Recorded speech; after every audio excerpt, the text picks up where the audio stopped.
সবাইকে দ্রুত জয়েন হতে বলেন। আমাদের কিন্তু অলমোস্ট সময় হয়ে গিয়েছে।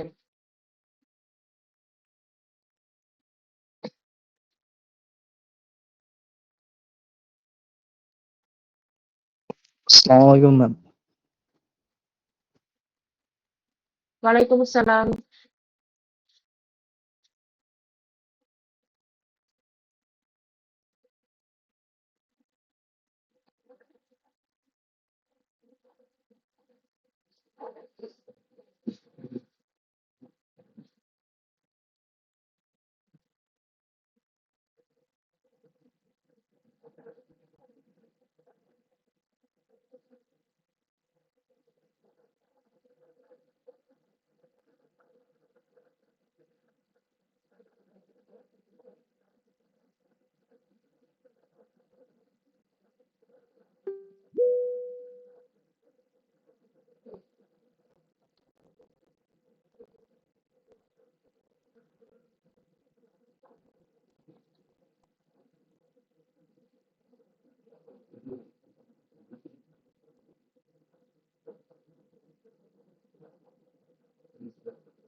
আচ্ছা, আমাদের সময় হয়েছে, আমরা শুরু করি, বাকিরা জয়েন হতে থাকুক। তো আহ আজকে হচ্ছে আমরা লাস্ট যে এক্সপেরিমেন্টটা আছে সেটাই আমরা দেখব।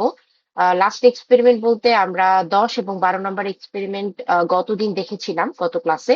আজকে আমরা 11 নম্বর এক্সপেরিমেন্ট এটা দেখব। যদিও আপনারা 10 এবং 11 এই দুইটা এক্সপেরিমেন্ট খুব সম্ভবত গত ক্লাসে মানে ল্যাবে ফ্রাইডেতে করেছিলেন, এবং 12 নম্বরটা আপনারা রেখে দিয়েছেন, সেটা হচ্ছে নেক্সট ফ্রাইডেতে করবেন। বাট সমস্যা নাই, আমরা যেহেতু ডেমো দিয়ে দিয়েছিলাম, ওটা তো ডেমো দেওয়া আছে, বাট যেটা ডেমো দেওয়া নাই সেটার ডেমো ক্লাসটা আমি হচ্ছে নিব, এবং আপনাদের এক্সপেরিমেন্ট যেটা আপনারা করবেন এই ফ্রাইডেতে 12 নম্বরটা, সেটা আপনারা যথারীতি যেভাবে করার ওভাবেই করবেন, সেটা নিয়ে কোনো সমস্যা নেই। আচ্ছা, তো আমি শুরুতেই একটু ল্যাব ম্যানুয়ালটা শেয়ার দেই আপনাদের সাথে। ওকে, সো হোপফুলি সবাই দেখতে পাচ্ছেন। আজকে আমরা পড়বো এক্সপেরিমেন্ট 11। যদিও আপনাদের এক্সপেরিমেন্ট করা হয়ে গিয়েছে, ক্যালকুলেশন যেহেতু আপনারা ডাটাশিট জমা দিয়েছেন, তো ক্যালকুলেশন তো কিভাবে করতে হবে কিছুটা ধারণা অলরেডি আপনারা পেয়ে গিয়েছেন। ঠিক আছে, বাকিটা আমি আজকে আরেকটু ক্লিয়ার করব। তো আমাদের এক্সপেরিমেন্টের নাম হচ্ছে compressive strength of cylindrical and cube concrete specimen. এটার মানে হচ্ছে সিলিন্ড্রিক্যাল এবং কিউবিক শেপের কংক্রিট স্পেসিমেনের কম্প্রেসিভ স্ট্রেংথ আমাদেরকে বের করতে হবে এই এক্সপেরিমেন্টের মাধ্যমে। তো এই এক্সপেরিমেন্টের আসলে মেইন উদ্দেশ্য বা অবজেক্টিভটা আসলে কি, সেটা হচ্ছে যে নর্মালি কংক্রিটের কম্প্রেসিভ স্ট্রেংথ নির্ণয় করা। কম্প্রেসিভ স্ট্রেংথ বলতে আসলে আমরা কি বুঝি, সেটা হচ্ছে কোনো একটা চাপ সহন ক্ষমতা, মানে কোনো একটা লোড আসলে কতটুকু সে ধরে রাখতে পারবে এবং সহ্য করতে পারবে কোনো একটা কংক্রিট, সেটাই হচ্ছে কংক্রিটের কম্প্রেসিভ স্ট্রেংথ। এরপরে সেকেন্ড যে অবজেক্টিভ সেটা হচ্ছে কিউব এবং সিলিন্ডার যে স্পেসিমেনটা আছে এটার উপরে লোড প্রয়োগ করে ফেইলর লোডটা বের করা, মানে সর্বোচ্চ কত লোড সে নিতে পারে এবং এরপরে কত লোড দিলে পুরা স্ট্রাকচারটা বা স্পেসিমেনটা ভেঙে যায়। এবং তারপরে 3 নম্বর যে অবজেক্টিভ সেটা হচ্ছে যে নির্দিষ্ট কিউরিং এজ, এটা শেষে কংক্রিটের মানটা কিরকম হবে। আচ্ছা, কিউরিং এজ বলতে বোঝানো হয় 7 দিন, 14 দিন, 28 দিন। নর্মালি কোনো একটা কংক্রিট তার কম্প্রেসিভ স্ট্রেংথের প্রায় 60 থেকে 70% গেইন করে 28 দিন সময়ের মধ্যে। এবং সবসময় বলা হয় যে কোনো একটা কংক্রিটের স্ট্রাকচার তৈরি করলে অ্যাটলিস্ট 1 মাস যাতে ওয়েট করা হয়, ঠিক আছে, সেটার উপরে, মানে সেটা টোটালি ইউজেবল হওয়ার আগে 28 দিন বা 1 মাস যাতে ওয়েট করা হয়। নর্মালি 60 থেকে 70% গেইন হয়ে যায় 28 দিনের মধ্যে, কিন্তু 100% কম্প্রেসিভ স্ট্রেংথ গেইন হতে হতে অনেক সময় লাগে। অনেক সময় বলতে 15, 20, 30 বছর সময়ও লাগতে পারে। এবং সেই স্ট্রেংথটা আসে আস্তে আস্তে সময়ের সাথে সাথে। কিন্তু নর্মালি কোনো একটা কংক্রিটের স্ট্রাকচার আমরা তৈরি করতে নিলে সেখানে আমরা 1 মাস পর্যন্ত ওয়েট করি এবং 1 মাস পর্যন্ত সেটাতে পানি দিয়ে দিয়ে হচ্ছে কিউরিং করতে হয়, ঠিক আছে। তো এইখানে হচ্ছে এই 3টা অবজেক্টিভ আমাদের ছিল ছোটখাটো। তো এখানে স্কোপ বা সিগনিফিকেন্স বলতে আসলে আমরা কি বুঝি, আমরা কেন এই এক্সপেরিমেন্টটা করে থাকবো। এটার প্রথম কারণ হচ্ছে যে কংক্রিটটার মানে সবচেয়ে ইম্পর্ট্যান্ট একটা ক্যারেক্টারিস্টিক্স হচ্ছে কম্প্রেসিভ স্ট্রেংথ। কোনো একটা কংক্রিটের ক্যারেক্টারিস্টিক্স বললেই আমাদের মাথায় প্রথমে যেই আহ, শব্দটা আসবে সেটা হচ্ছে কম্প্রেসিভ স্ট্রেংথ। এর মাধ্যমে আপনি বুঝতে পারবেন যে কংক্রিট কতটা লোড বহন করতে পারে, কোনো একটা মিক্স ডিজাইন সঠিক হয়েছে কিনা সেটাও যাচাই করতে পারবেন। যদি আপনি দেখেন যে খুব কম লোড দেওয়ার পরই কোনো একটা স্পেসিমেন বা কংক্রিটের কোনো একটা স্ট্রাকচার ফেইলিওর করলো, তাহলে আপনাকে বুঝতে হবে যে কংক্রিটটা যে মিক্স ডিজাইনের মাধ্যমে আপনি করেছেন, যে পরিমাণে সিমেন্ট, ওয়াটার কিংবা স্যান্ড, অ্যাগ্রিগেট এগুলো আপনি ইউজ করেছেন, সেই ভ্যালু গুলাতে সমস্যা আছে, বা কোনোটা বেশি ইউজ করে ফেলেছেন, কোনোটা কম ইউজ করে ফেলেছেন। আচ্ছা, এরপরে হচ্ছে যে আপনি কোয়ালিটি কন্ট্রোল করতে পারবেন, যে কংক্রিটের কোয়ালিটিটা কেমন সেটাও আপনি বুঝতে পারবেন। এছাড়াও ডিউরেবিলিটি, পারমিয়াবিলিটি, কোন একটা স্ট্রাকচারের সেফটি, এই জিনিসগুলোর সাথেও কম্প্রেসিভ স্ট্রেংথ রিলেটেড, ঠিক আছে। এগুলো হচ্ছে সিগনিফিকেন্স বাই স্কোপ। আচ্ছা, এখন ইঞ্জিনিয়ারিং অ্যাপ্লিকেশনটা আসলে কি, মানে এটা যদিও কোনো ল্যাব ম্যানুয়ালি আসলে ইঞ্জিনিয়ারিং অ্যাপ্লিকেশনটা দেয়া থাকে না, তারপর আমি রিপিট করে দিচ্ছি একটু। সেটা হচ্ছে, প্রথমটা হচ্ছে যে আপনি আরসিসি কোনো একটা বিল্ডিং তৈরি করবেন, সেটার কলাম, বিম এবং স্ল্যাব ডিজাইনের ক্ষেত্রে এই এক্সপেরিমেন্ট বা টেস্টটা করা হয়ে থাকে, ঠিক আছে। এরপরে হচ্ছে কোনো একটা ব্রিজ ডিজাইনে, ব্রিজের ক্ষেত্রেও হচ্ছে কনস্ট্রাকশনে এই এক্সপেরিমেন্ট করা হয়ে থাকে।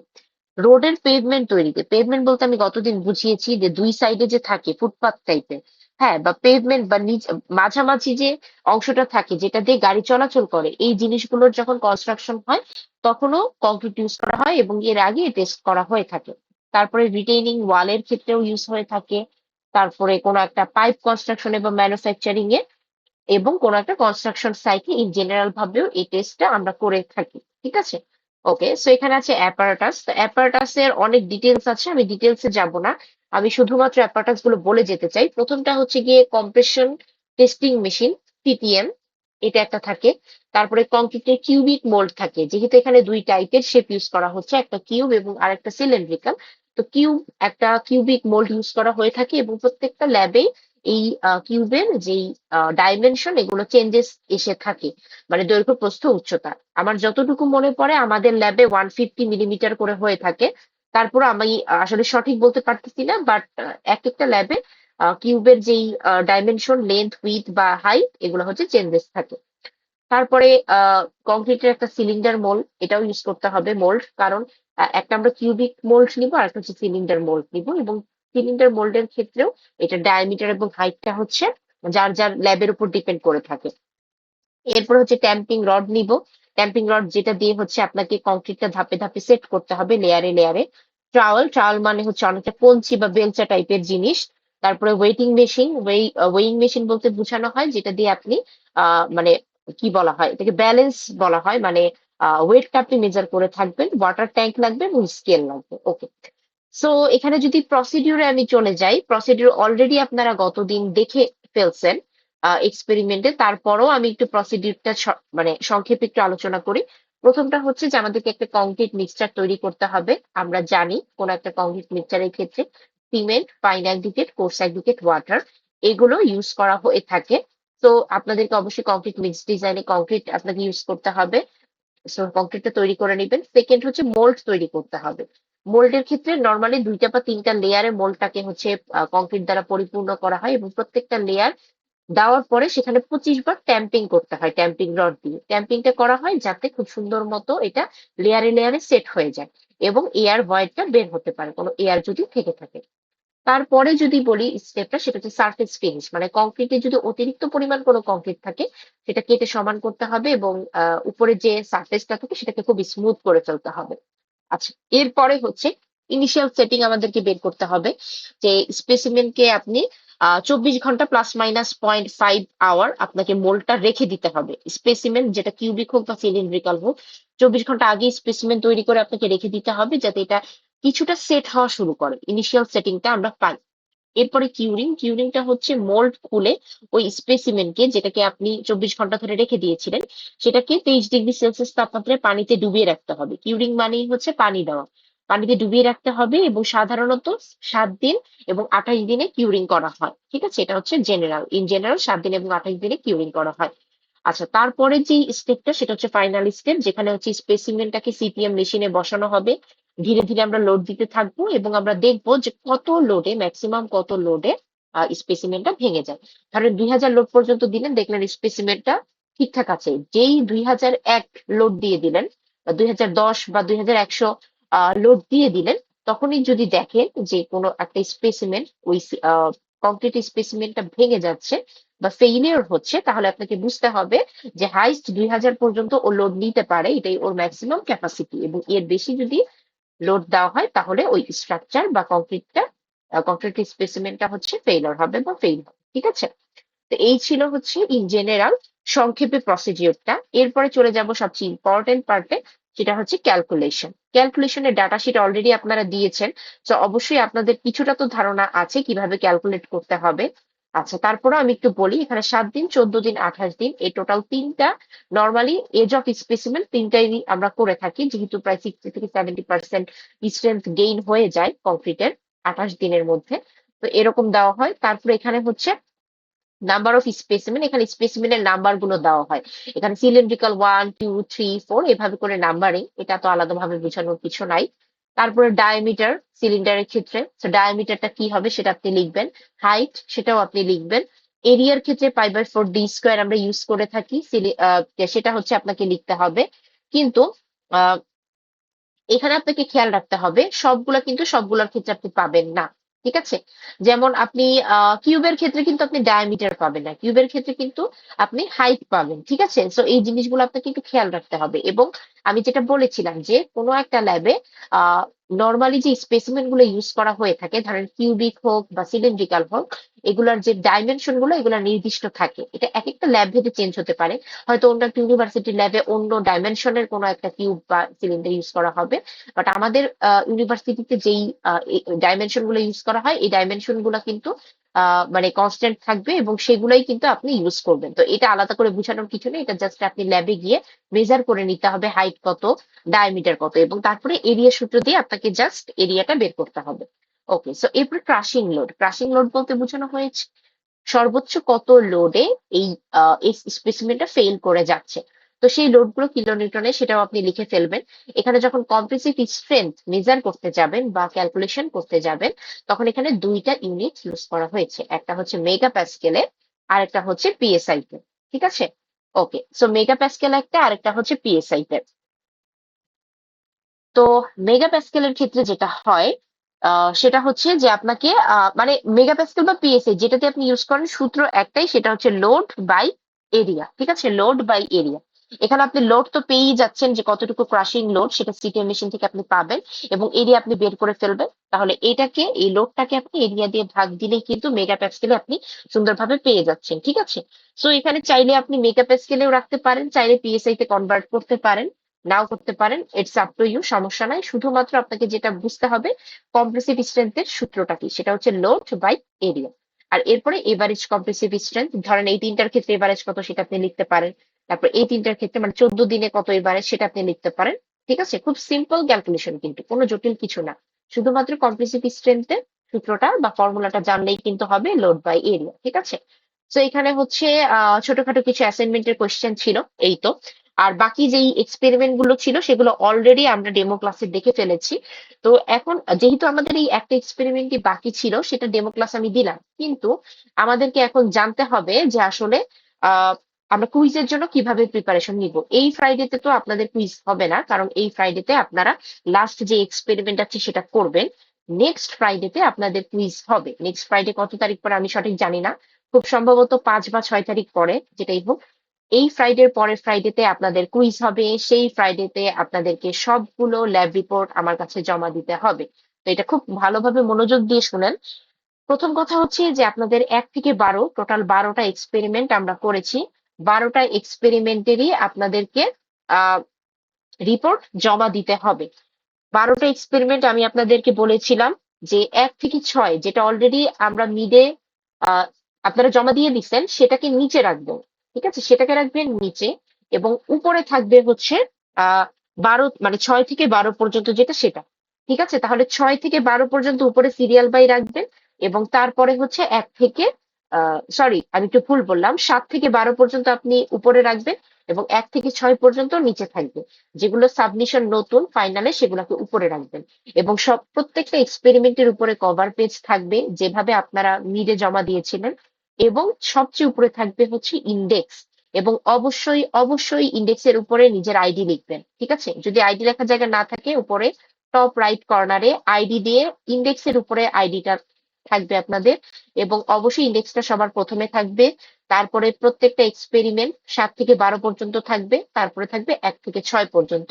এবং প্রত্যেকটা এক্সপেরিমেন্টে কভার পেজ দিতে হবে। কভার পেজে যে ইনফরমেশন গুলো থাকে, যেমন কত নাম্বার এক্সপেরিমেন্ট, কোন এক্সপেরিমেন্টের নেমটা কি, তারপরে কোন টিচার নিচ্ছে, টিচারের ডেজিগনেশন কি।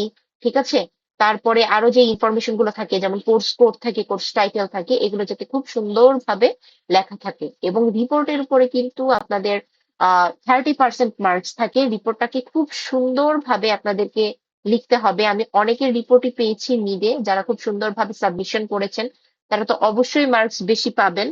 কিন্তু অনেকেই আমি দেখেছি আনফরচুনেটলি হয়তো জাস্ট জমা দেওয়ার দরকারই তার দিয়েছেন, এরকম যাতে না হয়। ফাইনালে যখন আপনারা রিপোর্ট গুলো জমা দিচ্ছেন, আমি ফাইনালে রিপোর্ট গুলো যাতে দেখি সবাই খুব যত্ন করে লিখেছেন। এবং বিশেষ করে ডিসকাশন পার্টটায় একজন আরেকজনেরটা কোনোভাবেই যাতে কপি না করেন, সেটাও আমি বলে দিচ্ছি। নিজে যা বুঝেন ডিসকাশন পার্টটা ওটাই লিখবেন। হাফ পেজ লেখেন, 1 পেজ লেখেন, সমস্যা নাই, কিন্তু ডিসকাশনটা নিজে থেকে লেখার চেষ্টা করবেন। অ্যাসাইনমেন্ট গুলো সবসময় অ্যাড করে দিবেন, সেটাও আমি আগে বলেছি, তাও আমি রিপিট করছি। অনেকেই অ্যাসাইনমেন্ট জমা দেন না। অ্যাসাইনমেন্ট গুলো প্রত্যেকটা রিপোর্টের লাস্টে জমা দিতে হবে। 7 নম্বরের অ্যাসাইনমেন্ট 7 নম্বরে যখন আপনার ডিসকাশন শেষ হয়ে গেল, আপনি জমা দিয়ে দিবেন নিচে। ঠিক আছে, এরপর আবার 8 নম্বরটা শুরু হবে। এভাবে করে আপনাকে পুরো রিপোর্টটা তৈরি করতে হবে। রিপোর্টের যে ফাইল কালার, এই ফাইল কালারটাও আপনারা একই কালার মেনটেন করবেন, যে কোনো কালার। আমার মনে নাই, আপনারা সম্ভবত ব্লু কালার দিয়েছিলেন। আর যেটাই হোক, আপনারা যেই কালারের ফাইলই দেন, সবাই সেম কালারের ফাইল দিবেন। এবং রিপোর্টের ক্ষেত্রে কিন্তু, যেহেতু এটা আমাদের ফাইনাল কুইজ, এরপরে আমরা কিন্তু আহ সরাসরি চলে যাব ফাইনাল এক্সামে, এবং তারপরে আমাদের সেমিস্টার শেষ। সুতরাং রিপোর্ট কিন্তু পরে জমা দেওয়ার কোনো সুযোগ নাই, কুইজও পরে দেওয়ার কোনো সুযোগ নাই, ঠিক আছে? আমাদের কুইজ হবে এই ফ্রাইডের পরের ফ্রাইডেতে। যারা আজকে ক্লাসে আছেন তারা তো শুনছেন, যারা ক্লাসে নাই তাদেরকে অবশ্যই সিআর জানাই দিবেন। এবং আমি সবাইকে সাজেস্ট করব, কেউ যদি আপনারা রিপোর্ট তৈরি করে না থাকেন বা রিপোর্ট লেখা বাকি আছে এমন হয়ে থাকে, তাহলে অবশ্যই রিপোর্ট গুলো লেখা শুরু করেন। কারণ এমন যাতে না হয় যে এক্সামের আগের দিন আপনি পড়া বাদ দিয়ে রিপোর্ট লিখতেছেন।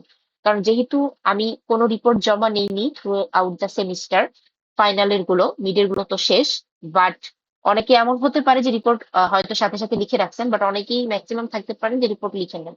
তো রিপোর্ট গুলো ট্রাই করবেন এই ফ্রাইডের মধ্যে গুছায় ফেলার, ঠিক আছে? রিপোর্ট গুলো গুছায় ফেললে পরে আস্তে আস্তে আপনি হচ্ছে কুইজের জন্য প্রিপারেশন নিতে পারবেন। আচ্ছা, সাইদা এশা হ্যান্ড রেজ করেছেন। ম্যাম, আমাদের হচ্ছে আমরা তো জব করি, তো আমাদের যদি ওই শুক্রবারে ছুটি না পাই তাহলে এক্ষেত্রে ম্যাম কি করতে পারি? পাঁচ ম্যানেজ তো তারিখে করতে হবে। নর্মালি যেটা হয়, আপনারা জব করেন সেটা আমরা জানি, এবং ইন জেনারেল ইউনিভার্সিটির নিয়ম অনুযায়ী এর জন্যই ফ্রাইডেতেই ইভিনিং ব্যাচের ক্লাসগুলো রাখা হয়, ঠিক আছে? এখন যদি এমন হয় যে আপনি জব করেন, আপনাকে কোনোভাবে আসতে দিচ্ছে না, আপনাকে অবশ্যই ম্যানেজ করতে হবে। আর যদি বাই চান্স একদমই না পারেন, তাহলে আমার সাথে সরাসরি দেখা করবেন, দেখা করে আমার সাথে কথা বলে যাবেন, ঠিক আছে? যদি বাই চান্স নাই হয়, কিন্তু ট্রাই করবেন যে কুইজ যেদিন হবে সেদিন আগে থেকেই মানে অফিসে বলে রাখা যে আমার অমুক তারিখে আমার ছুটি লাগবে, ঠিক আছে? যদি এরকম হয়ে থাকে। আর অবশ্যই আপনাদের দিক থেকেও তো সর্বোচ্চ ট্রাই করবেন যাতে আপনারা পার্টিসিপেট করেন। কারণ মিড কুইজ অনেকেরই আমি পরবর্তীতে নেওয়ার সুযোগ পেয়েছি।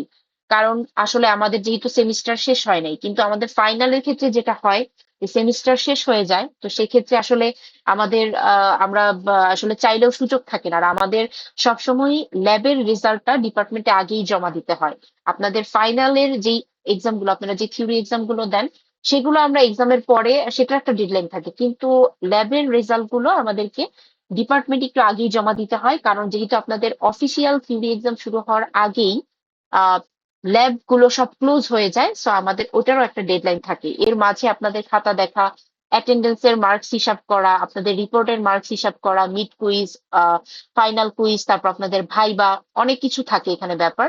তো সেগুলো আমাদেরকে প্রিপেয়ার করতে হয়, ঠিক আছে? সো ঠিক আছে, অবশ্যই নিজেরা ট্রাই করবেন যাতে আহ মানে অ্যাটেন্ড থাকতে পারেন। কিন্তু বাই চান্স যদি কারো খুব হয়ে গেল সমস্যা যে না, আপনি পারতেছিনই না, তাহলে আমাকে প্রমাণ দেখাতে হবে। সেই সাপেক্ষে আমাকে অবশ্যই আগে থেকে ইনফর্ম করে রাখতে হবে, একটা মেইল দিবেন এবং সেটার প্রমাণও অ্যাটাচ করে দিবেন, ঠিক আছে? আমাকে আগে থেকে ইনফর্ম করে রাখতে হবে, যাতে এমন না হয় যে আমাকে ইনফর্ম করেন নাই, এক্সাম শেষ হয়ে গেছে, এরপর এক্সামের পর আমার কাছে এসে বলতেছেন, ম্যাম আমার এই সমস্যা ছিল, ওই সমস্যা ছিল, অসুস্থ ছিলাম, অফিস থেকে ছুটি দেয় না, আমি এক্সামে আসতে পারছি না। এটা যাতে না হয়, ঠিক আছে? আর আপনাদের যেহেতু আর একটা এক্সপেরিমেন্ট বাকি, সেটা যে ডাটা শিটটা থাকবে, সেটা সবাই নেক্সট ফ্রাইডেতে নিয়ে আসবেন। সেই রিপোর্টটা তো আমি এখন জমা নিচ্ছি না, ডাটা শিট গুলো আমি সাইন করে দিব আপনাদের। আহ লাস্ট ল্যাব হবে হচ্ছে নেক্সট ফ্রাইডেতে। এরপরে আমাদের সবগুলো এক্সপেরিমেন্টই শেষ, এরপরের ফ্রাইডেতে আমরা কুইজে বসবো, ঠিক আছে? সো এই ছিল রিপোর্ট রিলেটেড কথাবার্তা। এখন আসি কুইজ রিলেটেড কথাবার্তায়। কারণ যেহেতু আমাদের এটা অনলাইনে লাস্ট ক্লাস, এরপরে আমরা, যেহেতু আমাদের এক্সপেরিমেন্ট সবগুলো শেষ, তো এরপরে অনলাইন ক্লাস হবে না। তো আমি এবার আসি কুইজ নিয়ে। কুইজে যেভাবে আপনারা প্রিপারেশন নিবেন, অবশ্যই অবশ্যই আপনাকে ডাটা শিটের যে ক্যালকুলেশন গুলো আছে ম্যাথ রিলেটেড, সেটাতে সবচেয়ে গুরুত্ব দিতে হবে, ঠিক আছে? সেটার কোনো বিকল্প নাই, এখানে আমি এক্সট্রা করে কোনো সাজেশনই দিব না। প্রত্যেকটা এক্সপেরিমেন্টের 7 থেকে 12 পর্যন্ত আমার যতদূর মনে পড়ে, আপনাদের একটা বা দুইটা এক্সপেরিমেন্ট আপনারা অলরেডি নিডে করে রাখছিলেন, সেটার রিপোর্টও কিন্তু আপনাকে ফাইনালে জমা দিতে হবে। আমি কিন্তু ফাইনালে সেটার রিপোর্ট জমা চাই, ঠিক আছে? কারণ সেগুলো কিন্তু ইনক্লুডেড, সম্ভবত 7 এবং 8 এই দুইটা এক্সপেরিমেন্ট আপনারা মিডে করে রেখেছিলেন, কারণ আমাদের এক্সট্রা উইক ছিল, তো এর জন্য আমরা সেটা কাজে লাগিয়েছিলাম। কিন্তু 7 থেকে 12 পর্যন্ত আপনাদের সিলেবাস ফাইনাল কুইজের জন্য। এবং আপনাদের হচ্ছে ভাইবা থাকবে, এবং ভাইবাতে আপনাদের একটা মার্কস থাকে 20%, ঠিক আছে? এটা হতে পারে আমি ভাইবা নিব, আবার হতে পারে যে আপনাদের কোয়েশ্চেনের সাথে, আপনাদের কোয়েশ্চেন তো থাকবে 20 মার্কের ফাইনাল কুইজ, এবং সেটার সাথে এক্সট্রা করে আমি একটা ভাইবার কোয়েশ্চেন দিব, ওটা শুধু ভাইবার মার্ক হিসেবে কাউন্ট হবে, ঠিক আছে? তো টোটাল থাকবে 20 মার্কের কোয়েশ্চেন ফাইনালের জন্য, আর একটা দুইটা বা যেটাই হোক এক্সট্রা কোয়েশ্চেন কিছু থাকবে সেটা থাকবে ভাইবার জন্য। তার মানে আপনি কিন্তু একই সাথে ভাইবা এবং ফাইনাল কুইজ দুইটাই আপনাকে ট্যাকেল দিতে হবে ফ্রাইডেতে। সুতরাং অবশ্যই অবশ্যই খুব ভালো মতো প্রিপারেশন নিয়ে আসবেন। কারো যদি মিড কুইজ খারাপ হয়েও থাকে, ট্রাই করবেন ফাইনাল কুইজটা যাতে খুব ভালো হয়, তা না হলে কিন্তু আপনার গ্রেড ভালো আসবে না, ঠিক আছে? এবং অ্যাটেন্ডেন্সেও তো আমি দেখছি মার্ক, আমি সবসময় অ্যাটেন্ডেন্স গুলো একটু রিভিউ করার ট্রাই করি যে কে কিরকম ক্লাস করতেছেন। বিশেষ করে সকালের ক্লাসগুলোতে আপনাদের একটা ব্যাপার থাকে যে হয়তো 15-20 জন আপনারা আসতেছেন, বাকি হয়তো হাফই আপনারা আসতেছেন না। তো এই কাজগুলো করবেন না। এবং যেটা বলছিলাম যে ক্যালকুলেশনের উপর সবচেয়ে বেশি গুরুত্ব দিবেন কুইজের ক্ষেত্রে, এক্সপেরিমেন্ট 7 থেকে 12 পর্যন্ত। আর ছোটখাটো যেসব সংজ্ঞা আছে, ডেফিনেশন, সেগুলো দেখবেন। মানে টেস্ট রিলেটেড যেসব সংজ্ঞা ছোটখাটো, ঠিক আছে, সেগুলোর ডেফিনেশন দেখবেন। আর আরেকটা ইম্পর্টেন্ট হচ্ছে গিয়ে অ্যাসাইনমেন্ট। 7 থেকে 12 পর্যন্ত এক্সপেরিমেন্টের যে অ্যাসাইনমেন্ট গুলো আছে, সেই অ্যাসাইনমেন্ট গুলো হচ্ছে দেখে আসবেন। মানে নর্মালি থিওরি এবং হচ্ছে ম্যাথ দুইটার মিক্স বা মিশ্রণেই হচ্ছে গিয়ে কুইজের কোয়েশ্চেনটা হয়। আর যেহেতু এটা ফাইনাল কুইজ, তো ফাইনাল কুইজের কোয়েশ্চেনটা আরেকটু বেশি ইনোভেটিভ হবে মিড কুইজের তুলনায়। সুতরাং সেভাবেই প্রিপারেশন নিয়ে আসবেন। এবং আমি হচ্ছে আপনাদের আজকে 28 তারিখ। আচ্ছা, আচ্ছা, আপনার হচ্ছে 38। আচ্ছা, কেউ একজন হ্যান্ড রেজ করেছেন, বলেন। ম্যাম, আমরা যে ল্যাব রিপোর্টটা দিব, আবার যে অ্যাসাইনমেন্টটা দিব, সেই অ্যাসাইনমেন্টের জন্য কি আবার টপ টেস্ট দিতে হবে, নাকি ওই না না ল্যাব না, রিপোর্টে? অ্যাসাইনমেন্টের জন্য কোনো টপ পেজ লাগবে না। আপনার ডিসকাশন দিয়ে রিপোর্ট লেখা শেষ, এর পরের পেজ থেকে আপনি অ্যাসাইনমেন্ট লিখবেন। উপরে জাস্ট মানে মার্জিনের উপরে আপনি অ্যাসাইনমেন্ট লিখে দিবেন। অ্যাসাইনমেন্ট ওয়ার্ডটা থাকলেই আমি বুঝবো, তাতে আলাদা করে কোনো টপ পেজ বা কিছু দেওয়া লাগবে না, ঠিক আছে? ওটা হচ্ছে ল্যাব রিপোর্টের অংশ হিসেবেই কাউন্ট হবে, ঠিক আছে? এবং সবাই ট্রাই করবেন যার যার ল্যাব রিপোর্টের। আচ্ছা, হ্যাঁ, আরেকজন রোল 32 বলেন, হ্যান্ড রেজ করেছেন। ম্যাম, এতগুলো আমাদের জন্য অতিরিক্ত চাপ হয়ে যাচ্ছে ম্যাম, এত তো সময় পাই না ম্যাম। মানে কি অতিরিক্ত চাপ হয়ে যাচ্ছে? এই বিশেষ করে অ্যাসাইনমেন্ট গুলো আমাদের জন্য চাপ হয়ে যাচ্ছে, এগুলা লিখতে তো অনেক আমাদের হচ্ছে সময় পাই না, অনেক ম্যানেজ করে লিখি, তার উপরে অ্যাসাইনমেন্ট গুলো কেমনে লিখবো ম্যাম? আপনার যদি পার্সোনালি মনে হয় আপনার সময় নেই, তাহলে আপনি অ্যাসাইনমেন্ট লিখবেন না, আপনার রিপোর্টের মার্কিংটা ওভাবেই হবে, ঠিক আছে? আমরা তো হচ্ছে অনেক দিন ধরে ল্যাবগুলো নিয়ে আসতেছি। তো অ্যাসাইনমেন্ট এর আগে যারা ইঞ্জিনিয়ারিং ম্যাটেরিয়াল সেশনাল এর আগের ব্যাচ গুলো করেছে, ওরা সবাই অ্যাসাইনমেন্ট সহ জমা দিয়েছে। তো আপনার যদি পার্সোনালি মনে হয় আপনার সময় নেই, সেক্ষেত্রে আপনি জমা দিবেন না, কোনো সমস্যা নেই। আপনার রিপোর্টের মার্কিং ওভাবেই হবে। আর কারো যদি মনে হয় যে না, আমার জন্য রিপোর্টের মার্কিংটা অনেক ইম্পর্টেন্ট, তাহলে সে অ্যাসাইনমেন্টটা জমা দিবে, ঠিক আছে? যাই হোক, আমার মনে হয় আমি বলতে পেরেছি। আর যেটা বলছিলাম যে আপনাদের ভাইবা এবং কুইজ দুইটারই কোয়েশ্চেন থাকবে, এবং আমি কোয়েশ্চেন আকারেই হচ্ছে আপনাদের এক্সাম নিব। কারণ ভাইবা যদি আমি আলাদা দিনে নেই, আসলে আমার কাছে মনে হয় যে আপনাদের দুইটা ডিফারেন্ট দিনে পড়ে আসা লাগবে। তো এটা আসলে একটু তো একদিনে প্রিপারেশন নিয়ে এসেই যাতে দুইটা আপনারা হচ্ছে দিতে পারেন, এই জন্যই এই ব্যবস্থা করা। এবং নর্মালি ভাইভাতে 20% মার্কস থাকে, ঠিক আছে? সো ভাইভাটাও আপনাকে ইম্পর্টেন্স দিয়েই আসতে হবে, ঠিক আছে? কারণ ভাইভাতে 20% মার্কস থাকে, আর কুইজে থাকে 40%, রিপোর্টে থাকে 30%, বাকি 10% থাকে হচ্ছে অ্যাটেন্ডেন্সে, ঠিক আছে? সুতরাং প্রত্যেকটা সেক্টরে আপনি যদি ভালো করেন তাহলে আপনার কিন্তু A+ আসবে, ঠিক আছে? তো সেটা মাথায় রেখে আপনাকে প্রিপারেশন নিয়ে আসতে হবে। আচ্ছা, আমি একটু আচ্ছা, আপনার হচ্ছে 38 ব্যাচ, 38। আচ্ছা, আমি এ সেকশনের আগে অ্যাটেন্ডেন্সটা নিব। আচ্ছা, 36 ব্যাচের roll 13, yes ma'am. 37 batch roll 13। আচ্ছা, 38 role 2, 02 role ma'am, present please. 3, এক minute class present ma'am. 4, present ma'am. 5, yes ma'am. 6, 7, yes ma'am. 8, সালাম ম্যাম, একটা ইয়েস কোশ্চেন ম্যাম। ছিল। 9, 10, yes madam. 11, 12, 13, 15, Yes, ma'am. 16, Yes, ma'am. 17, Yes, ma'am. 18, 19, Yes, ma'am. 20, 21, 22, Yes, ma'am. 23, Yes, ma'am. 24, 25, Yes, ma'am. 27, Yes, ma'am. 29, Yes, ma'am.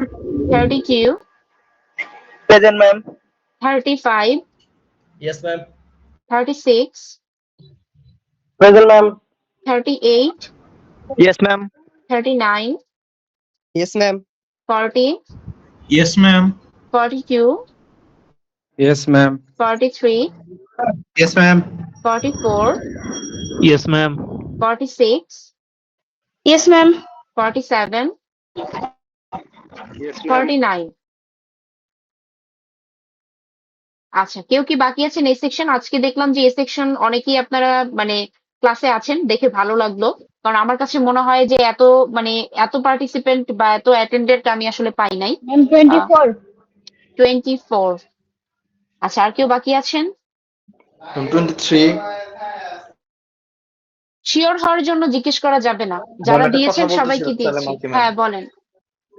Ma'am আমরা তো গত মিডে যখন পরীক্ষা দিলাম তখন পরীক্ষার সময় তো প্রশ্নগুলো যেভাবে হয়েছিল ম্যাম, এখানে তো আর প্রশ্ন আলাদা করে করার কোনো অপশন থাকে না, বা যেভাবে প্রশ্নটা হয় আমাদের তো রিপোর্ট অনুযায়ী ওই অনুযায়ী প্রশ্নটা সাজাতে হয়। তো ম্যাম একটা দিন যদি একটু অনলাইন শেষের দিন ক্লাসটা একটু মানে 8টার পরে, এখন তো আমরা অফিস টাইম অফিস করতেছি, অফিস থেকে ম্যাম ক্লাসটা করলাম 8টার পরে বা 9টার পরে একটা দিন ক্লাসটা দিয়ে যে এইভাবে প্রশ্নগুলো হইতে পারে, সবগুলো ডাটা শিটই আমাদের কাছে থাকবে, কিন্তু আর একটা ক্লাস নিয়ে যদি একটু বুঝাই দিতেন ম্যাম, যেহেতু আমাদের মিড কুইজটা খুব একটা ভালো হয় নাই, যদি একটু বিষয়টা দেখতেন। আচ্ছা, মানে ঠিক জাস্ট একটু আছে। আমাদের প্রশ্ন মানে জাস্ট রিপোর্ট থেকে যে প্রশ্নটা কিভাবে কনভার্ট হইতেছে এটা যদি একটু বুঝাই দিতেন ম্যাম, আমাদের জন্য অনেক আচ্ছা, ভালো ঠিক হইতো, আছে। কারণ প্রশ্নটা আচ্ছা, ঠিক আছে, আমি আমি বুঝতে বুঝতে পারতেছি না। পেরেছি। আমি অ্যাটেন্ডেন্সটা নেই, আমি আজকেই আলোচনা করে দিব, সমস্যা নাই। আমি আজকেই আলোচনা করে দিব, কারণ 8টার পরে যেটা বলছেন 8টা বা 9টায় আসলে আমার মানে সময় থাকে না, মানে আমার অন্য ব্যাচের সাথে ক্লাস থাকে, তো সেটা সম্ভব হয় না। ঠিক আছে, ক্লাসে থাকেন, আমি আগে অ্যাটেন্ডেন্সটা নেই, তারপর আমি সেটা নিয়ে আলোচনা করছি। ম্যাম আচ্ছা, একটা বি কথা বলবো, সেকশনের এক সেকেন্ড, আমাকে একটা মাঝখান দিয়ে সেকেন্ড। ইন্টারাপ্ট করলে হবে না, কিন্তু আমি কিন্তু একটা কাজ করছি অলরেডি। আমি বলেছি অ্যাটেন্ডেন্সটা আমি শেষ করি। B section, roll 51, 52, Yes, ma'am. 53, Yes, ma'am. 54, 55, 56, Yes, ma'am. 57, 58, 59, Yes, ma'am. 59. 60, Yes, ma'am. 63, 64, 65, 64. Ma'am, 64. okay, 65, 66, 68, 70, 71, 77, 78, Present, ma'am. Ma'am, 78. okay, 79, 80, Present, ma'am. 81, Present, ma'am. 82, Yes, madam. 83, Present, ma'am. 84, 86, 87, 88, 90, 91, Yes, ma'am. 92, Yes, ma'am. 93, 94, Yes, ma'am. 97, Yes, ma'am. 98, 99, Yes, 100. Yes, ma'am. 100. ওকে, ঠিক আছে। B section কেউ বাকি আছেন? কেউ class leave নিবেন না। B section কেউ বাকি আছেন? ওকে, ঠিক আছে। আচ্ছা, প্রথম কোয়েশ্চেনটায় আসি। একজন কোয়েশ্চেন করেছিলেন যে অ্যাসাইনমেন্ট মানে ছাড়া আপনারা রিপোর্ট জমা দিতে চান। আহ, আপনাদেরকে রিপোর্টটা জমা দিতে হবে এই ফ্রাইডেতে না, এর পরের ফ্রাইডেতে।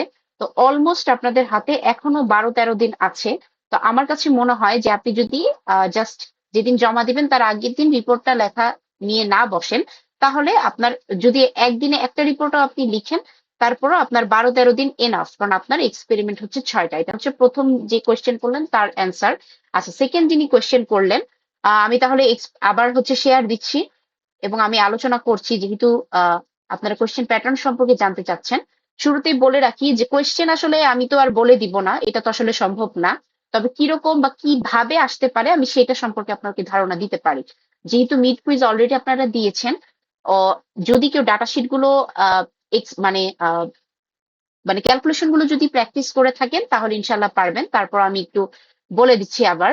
আচ্ছা, আমি হচ্ছে একটু এক্সাম্পল দিয়ে দেখাই। ধরেন আজকে আমরা যে এক্সপেরিমেন্টটা করলাম। আচ্ছা, প্রথমে আসি থিওরির ক্ষেত্রে। থিওরির ক্ষেত্রে আমি যেটা বলেছি, অ্যাসাইনমেন্টের যে কোয়েশ্চেন গুলো আছে এর বাইরে কোনো কোয়েশ্চেনই আমি দিব না। কেউ যদি অ্যাসাইনমেন্টের কোয়েশ্চেন গুলো পড়ে আসে এর মধ্যেই কোয়েশ্চেন হবে, ঠিক আছে? অ্যাসাইনমেন্টের কোয়েশ্চেন যদি আসে মানে পড়ে আসেন তাহলে থিওরি অ্যান্সার করতে পারবেন। আমি যেটা বললাম জাস্ট টুকটাক সংজ্ঞাগুলো এক্সট্রা করে দেখে আসবেন, টুকটাক, ঠিক আছে? জাস্ট রিলেটেবল, যে কম্পিটিটিভ স্ট্রেংথ কি বা এই টাইপের, ঠিক আছে? খুবই ছোটখাটো সংজ্ঞা। এছাড়া থিওরি হচ্ছে আপনি অ্যাসাইনমেন্ট করলেই আপনি ফুল কমন পাবেন। তো থিওরি নিয়ে আমি কোনো কথা বলবো না, আমি আসবো ডাটা শিট থেকে যে কোয়েশ্চেনটা আমরা করি, কি আমরা করে থাকি সেটা নিয়ে আমি একটু আলোচনা করি। আচ্ছা, প্রথম কথা হচ্ছে ধরেন এখানে আপনারা ডাটা শিট অনেক কিছু দেওয়া আছে, ঠিক আছে? কিন্তু এখানে মেইনলি আমরা কি বের করছি? Compressive strength. তো আমরা যখন কোয়েশ্চেনটা করি তখন কোয়েশ্চেনটা আসলে এভাবে চাওয়া হয় যে আপনাকে যদি কম্প্রেসিভ স্ট্রেংথ আমরা চাই আপনার কাছে, তাহলে এইটা বের করতে যেই যেই ইনফরমেশন গুলো লাগবে সেগুলো আমরা দিয়ে দিব। এখন আপনি ডাটা শিটে দেখতেছেন এখানে বিশাল বড় একটা টেবিলে 7 দিন, 14 দিন, 28 দিনের অনেক অনেক ডাটা দেওয়া আছে। কিন্তু আমরা যখন কোয়েশ্চেন করি আমরা তো আসলে এত বড় টেবিল উঠাই দিব না বা এতগুলা ডাটা আসলে দিব না, কারণ আমাদের তো সময় স্বল্পতা আছে। আর বা একটা এক্সপেরিমেন্ট থেকে যদি আমরা এত ক্যালকুলেশন দিয়ে দিই তাহলে কিন্তু অন্য এক্সপেরিমেন্ট গুলো থেকে কোয়েশ্চেন করার সুযোগ থাকে না, ঠিক আছে? তো ধরেন যে আমি কথার কথা একটা কোয়েশ্চেন আমি এরকম এই এক্সপেরিমেন্ট থেকে দিলাম, কম্প্রেসিভ স্ট্রেংথ আপনি বের করেন। তো এটা বের করতে এবং আমি সেটা উল্লেখ করে দিতে পারি যে সেটা কি কিউবিক স্পেসিমেন নাকি সিলিন্ড্রিক্যাল স্পেসিমেন, এবং আপনাকে আমি ডায়ামিটার, হাইট, উইথ, লেন্থ আমি সবকিছুই দিয়ে দিব, ঠিক আছে? সবকিছু ইনফরমেশন দেওয়ার পরে ধরেন আমি আপনাকে বললাম যে কিউবিক স্পেসিমেনের জন্য কম্প্রেসিভ স্ট্রেংথ আপনি বের করেন। যদি এটা হয়ে থাকে তখন আপনাকে বুদ্ধি খাটাতে হবে যে আসলে কিউবিক এক্সপেরিমেন্টের ক্ষেত্রে কি আমি ডায়ামিটারটা ইউজ করব না তো, কারণ ডায়ামিটারটা আমার কখন লাগবে? যখন সেটা কি সিলিন্ড্রিক্যাল হচ্ছে। সিলিন্ডারের ক্ষেত্রে আমি যখন ভলিউম বা আমি যখন এরিয়া বের করি তখন আমার ডায়ামিটারটা লাগে, ঠিক আছে? কিন্তু আমি যদি কিউবিক করি, কিউবিকের ক্ষেত্রে কিন্তু আমার ডায়ামিটার দরকার হয় না। তো আমার যদি কোশ্চেনে আমাকে যদি দিয়েও দেওয়া থাকে ডায়ামিটারের ভ্যালু, আমি কিন্তু তখন আর ডায়ামিটারের ভ্যালুটা নিব না। আমি আমার লেন্থ, উইথ, হাইট যেটা আছে সেগুলো থেকে আমি এরিয়া বা ভলিউম যেটাই আমার বের করা হয় সেটা বের করে তারপরে আমি জাস্ট লোড বাই এরিয়া দিয়ে আমি কম্প্রেসিভ স্ট্রেংথটা ক্যালকুলেশন করবো, ঠিক আছে? এখন এটা বলার উদ্দেশ্য এজন্য যে আপনি যখন টোটাল মানে টেবিলটা আপনি দেখছেন তখন আপনি কিন্তু সবকিছুই আপনাকে দেখতে হবে যে এখানে ডায়ামিটার দেওয়া আছে, হাইট দেওয়া আছে, এরিয়াও দেওয়া আছে। আচ্ছা, তো ডায়ামিটারটা আসলে কোনটার ক্ষেত্রে ইউজ করা হচ্ছে? সিলিন্ডারের ক্ষেত্রে ইউজ করা হচ্ছে নাকি কিউবের ক্ষেত্রে ইউজ করা হচ্ছে?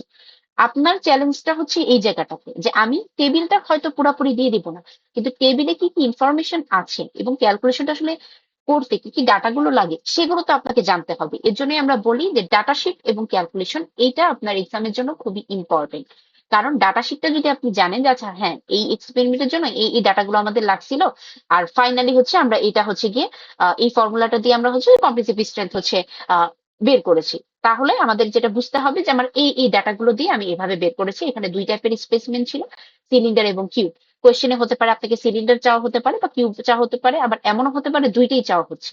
তাহলে আপনি যদি জানেন যে আসলে কোনটার ক্ষেত্রে আমি কোন মানে ডাটাটা ইউজ করব, তাহলে কিন্তু আপনার আর এই ম্যাথ করতে কোনো অসুবিধা হওয়ার কথা না, কারণ কম্প্রেসিভ স্ট্রেংথের ফর্মুলা খুবই সহজ, সেটা হচ্ছে লোড বাই এরিয়া, ঠিক আছে?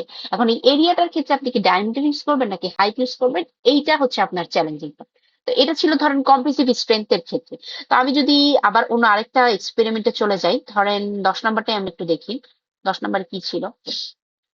আচ্ছা, ধরেন 10 নম্বরে হচ্ছে এরকম একটা ছিল, সেটা হচ্ছে আমরা লস এঞ্জেলস করেছিলাম এবং আমি বলেছিলাম এটা খুব ইম্পর্টেন্ট একটা এক্সপেরিমেন্ট। তো লস এঞ্জেলস এর ক্ষেত্রে আমরা দেখেছিলাম যে কি এখানে W1 দেওয়া ছিল যে কতটুকু প্রথমে ওয়েট ছিল অ্যাগ্রিগেটের, তারপরে লস এঞ্জেলস এর মাধ্যমে এটা হচ্ছে অনেকখানি ক্ষয়ে যায় ডাটা, এবং তারপরে আমরা W2 একটা পাই, ঠিক আছে? তো তারপরে আমি টোটাল যে ওয়ার সেটা সূত্রও বলেছিলাম W1/W2 divided by W1 into 100%, ঠিক আছে? তো এটা দিয়ে হচ্ছে গিয়ে কিন্তু আমরা বের করেছিলাম যে কতটুকু পার্সেন্টেজ অ্যাব্রাশন ভ্যালু। যদিও এখানে আপনাকে অ্যাব্রাশন ভ্যালু লেখা নাই, কিন্তু যেহেতু আমি ডেমো ক্লাসে আপনাকে বলেছি যে অ্যাব্রাশন ভ্যালুটাও আসতে পারে, তাহলে অবশ্যই অ্যাব্রাশন ভ্যালুটাও আপনাকে বের করতে হবে। এখানে total wire just W1 minus W2, এটা নাও আসতে পারে। আপনাকে জিজ্ঞেস করা হতে পারে যে অ্যাব্রাশন ভ্যালুটা আসলে কি। তো এর জন্য যেটা আপনাদেরকে করতে হবে, অবশ্যই কুইজের আগে প্রত্যেকটা ডেমো ক্লাসের কিন্তু আমি মানে রেকর্ডিং আপনাদেরকে দিয়ে দিই। রেকর্ডিং গুলো দেখবেন, কারণ অনেক সময় অনেক কিছুই ল্যাব ম্যানুয়ালে লেখা থাকে না, আমরা লেকচার দেওয়ার সময় এক্সট্রা করে ইনফরমেশন বলি। তো যেহেতু আপনাদের রেকর্ডিং এর সুযোগ আছে এবং রেকর্ডিং গুলো আছে আমাদের ক্লাসে, তো সেগুলো দেখবেন, তাহলে সেগুলো আরো ভালোভাবে রিভিউ করা আপনার পসিবল হবে। ঠিক আছে? এখানে সূত্র নাই, বাট আমার যতদূর মনে পড়ে, স্পষ্ট মনে পড়ে যে আমি গতদিন যখন এটার আহ করাইছিলাম, ডেমো দিয়েছিলাম, তখন আমি সূত্রটা লিখে দিছিলাম। তো আপনি যদি ক্লাসটা দেখেন, তাহলে কিন্তু সেখান থেকে সূত্রটা আপনি গেইন করতে পারবেন। ঠিক আছে? তো মানে ব্যাপারটা হচ্ছে যে আপনি জাস্ট জেনে রাখবেন যে এই ডাটাশিটে এই মানে ভ্যালু গুলো থাকে, এবং ফাইনালি আমরা এইটা বের করি, সেটার সূত্র বা ফর্মুলা তো আপনাকে মুখস্থ করতে হবে। কিন্তু যে ডাটাগুলো লাগবে সেগুলো কিন্তু আমি আপনাকে কোশ্চেনে দিয়ে দিব। মানে আপনার কোনো একটা কোশ্চেনে যা ভ্যালু লাগবে সেগুলো কোশ্চেনে দেওয়া থাকবে, কিন্তু ভ্যালুগুলো আপনি ইউজ করতে পারতেছেন কিনা, দেখে চিনতে পারতেছেন কিনা যে কোনটা কি, সেটা ডিপেন্ড করবে যে আপনি ডাটা শিটটা কতটুকু ভালোভাবে প্রিপারেশন নিয়ে এক্সামে আসছেন। ঠিক আছে? তো কোয়েশ্চেন গুলো আসলে এভাবে হয়। ঠিক আছে? আমরা যেহেতু সময় স্বল্পতা থাকে আমাদের, আমরা নর্মালি 25 থেকে 30 মিনিটের কুইজ নিই। নর্মাল একটা টাইমিং যেটা আমি বললাম, 25 থেকে 30 মিনিট। তো এর মধ্যে অবশ্যই আমরা এক্সপেরিমেন্ট 7 থেকে 12 পর্যন্ত যত ডিটেল ক্যালকুলেশন করেছি, সব কিন্তু আমি আসলে চাইলেও কোয়েশ্চেনে দিতে পারবো না, কারণ আমার সেখানে একটা সময়ের বা টাইমের বাইন্ডিংস আছে। এবং যেহেতু আমাকে থিওরিও টাচ করতে হবে, ম্যাথও টাচ করতে হবে, তো সেক্ষেত্রে অনেক থিওরিও বাদ পড়ে যায়, অনেক ম্যাথও আমরা চাইলেও দিতে পারি না। ঠিক আছে? তো থিওরির ক্ষেত্রে আমি বললাম যেটা, সেভাবেই প্রিপারেশন নিবেন। সেটা হচ্ছে যে অ্যাসাইনমেন্টের যেই কোয়েশ্চেন গুলো আপনাদের কাছে আছে, থিওরির ক্ষেত্রে অ্যাসাইনমেন্টের কোয়েশ্চেন গুলোই আপনারা পড়বেন। ঠিক আছে? অ্যাসাইনমেন্টের কোয়েশ্চেন গুলো যদি সবাই পড়ে আসেন, মানে থিওরি নিয়ে কারো কোনো টেনশন হবে না। ঠিক আছে? আর ম্যাথের ক্ষেত্রে যেটা আমি বললাম, ডাটা শিটটা দেখে আসবেন, ক্যালকুলেশন বা ফর্মুলা সেগুলোও ভালো মতো দেখে আসবেন। আর আমি যে কথাগুলো বলেছি, অনেকের অনেক কিছু মনে নাও থাকতে পারে, সেজন্য আমি এই ক্লাসের রেকর্ডিংও আমি একটু পরেই আপনাদেরকে গুগল ক্লাসরুমে দিয়ে দিব, সেটা আপনারা দেখে নিবেন। ঠিক আছে? 7 থেকে শুরু করে 12 পর্যন্ত টোটাল 6টা এক্সপেরিমেন্ট আমরা দেখিয়েছিলাম। এর মধ্যে আমার যতদূর মনে পড়ে, 7 এবং 8 নাম্বার যে এক্সপেরিমেন্টটা ছিল, সেদিন আমাদের ভয়েসে একটু সমস্যা হয়েছিল, মানে আমার ইয়ারবাডে একটু সমস্যা ছিল। আপনারা ক্লাস টাইমে শুনতে পারেন নাই, বাট যখন রেকর্ডিং দিয়েছিলাম, রেকর্ডিং এ খুব সুন্দর মতোই আমার ভয়েস শোনা যাচ্ছিল। তো রেকর্ডিং একটু মানে টেনে নিয়ে তারপরে দেখবেন, কারণ যেহেতু আমরা শুরুতে অনেক আনুষঙ্গিক কথা ছিল যে আপনারা শুনতে পাচ্ছিলেন না, তো সেইগুলো রেকর্ডিং এর মধ্যে চলে আসছে, সেগুলো একটু কেটে নিয়ে তারপরে দেখবেন, তাহলে আপনারা স্পষ্টভাবে শুনতে পারবেন। 7 থেকে 12 পর্যন্ত সবগুলো ক্লাসের রেকর্ডিংই আমি দিয়ে দিয়েছি গুগল ক্লাসরুমে, আজকেরটাও আমি দিয়ে দিব, সেগুলো দেখবেন। আর হচ্ছে অ্যাসাইনমেন্ট কোয়েশ্চেন গুলো ভালো মতো পড়বেন, এবং ডাটা শিট এবং ক্যালকুলেশন এগুলো দেখলেই আশা করি ভাইবা এবং আপনাদের যে ফাইনাল কুইজ, সেটা খুব সুন্দর মতো হয়ে যাবে। আর রিপোর্ট লেখার ক্ষেত্রে একটু মানে কেয়ারফুলি লিখবেন, যাতে এমন না হয় যে জাস্ট গদ বাঁধা আমার জমা দেওয়ার দরকার তাই আমি জমা দিচ্ছি। ঠিক আছে? কারণ রিপোর্টের উপরে কিন্তু 30% মার্কস থাকে। ঠিক আছে? যাই হোক, অনেক কথা বলে ফেললাম। ইনশাল্লাহ এই ফ্রাইডেতে আমরা আবার দেখা করতেছি। ফ্রাইডেতে আপনাদের জাস্ট একটা এক্সপেরিমেন্ট হবে, তো সেটা খুব কতটুকু সময় লাগবে আমি জানি না, তো যতটুকু সময় লাগুক, তারপরে ফ্রাইডেতে আপনারা কুইজ দিবেন। তো সিআরদের উদ্দেশ্যে আমি এটাই বলবো, আজকে যারা ক্লাসে ছিলেন তারা তো শুনেছেন, যারা ক্লাসে নেই তাদেরকেও জানাই দিবেন যে কুইজ হবে। কুইজের আমি অলরেডি 12-13 দিন আগে আপনাদেরকে কুইজের ব্যাপারটা জানালাম, যাতে আপনারা আস্তে আস্তে প্রিপারেশন শুরু করতে পারেন। ঠিক আছে? আচ্ছা, রোল 81 বলেন, কিছু বলবেন? হ্যান্ড রেজ করেছেন। ম্যাম, ওই যে এক্সট্রা ক্লাসের কথা বললো তো একজন, ওই ক্লাসটা যদি আপনি আগামীকাল 8:30টার পরে ফ্রি থাকেন, তাহলে হচ্ছে মানে বুধবার 8:30টার পর যদি ফ্রি থাকেন যে কোনো সপ্তাহে, তখন আর কি নিতে পারেন। আমাদের তখন আর কোনো ক্লাস থাকে না, তো এই জন্য আর কি বললাম। আমার হচ্ছে গিয়ে আমি হচ্ছে ছুটিতে থাকবো কালকে, তো যার কারণে আমি তো না, না, কালকে নিতে পারবো না। এবং এক্সট্রা ক্লাসের যে কথাটা, সেটা তো আমি আজকে বলেই দিলাম। মানে এক্সট্রা ক্লাসে আপনারা আমার কাছ থেকে কি জানতে চাচ্ছেন, এটা আমি বুঝতে পারতেছি না। মানে আমি কি মানে যেটা একজন কোয়েশ্চেন করলো যে কোয়েশ্চেনের প্যাটার্নটা জানতে চাচ্ছি, যে ডাটা শিট থেকে কিভাবে কোয়েশ্চেন আসে। তো সেটাই কিন্তু আমি আলোচনা করে দিলাম। যেহেতু অন্যান্য দিন আমার অনলাইনে ক্লাস থাকে, তো এই কারণে হচ্ছে কি আমি আপনাদের সেটাই আলোচনা করে দিলাম। ঠিক আছে, প্রথমত আপনারা হচ্ছে কি আগে দেখেন ডেমো ক্লাসগুলো, যে রেকর্ডিং গুলো আমি দিয়েছি। এরপরও যদি মনে হয় যে না আবার রিপিট করতে হবে সেম কথা, তাহলে আমি আবার ক্লাস নিব, কোনো সমস্যা নাই। রেকর্ডিং আমি আজকেরটাও দিয়ে দিচ্ছি, আপনারা দেখতে থাকেন। এবং যদি এক্সট্রা ক্লাস নেই, সেম ভাবে সেম লেকচারই আবার রিপিট হবে, এতটুকুই। কারণ মানে আপনারা যদি বলেন যে কোশ্চেন বলে দিব আমি, সেটা তো আসলে সম্ভব না। মানে বা কি কোয়েশ্চেন আসবে সেটা তো আমি বলবো না, এটা তো আসলে মানে টোটালি সিলেবাসের বাইরে। কিন্তু কিভাবে আমরা কোয়েশ্চেনটা করে থাকি সেটা আমি আপনাদেরকে জাস্ট এক্সাম্পল দিলাম, এভাবেই কোয়েশ্চেন গুলো হয়ে থাকে। ঠিক আছে, তো ঠিক আছে, আপনারা ফ্রাইডেতে আসেন এবং রিপোর্ট গুলো লেখা শুরু করতে থাকেন এবং কুইজেরও প্রিপারেশন আস্তে আস্তে নেওয়া শুরু করেন। এখন অনেক দিন টাইম বাকি আছে। ঠিক আছে, ইনশাল্লাহ নেক্সট ফ্রাইডেতে দেখা হচ্ছে। ঠিক আছে, ভালো থাকেন সবাই। ওকে ম্যাম প্রেজেন্টটা কিন্তু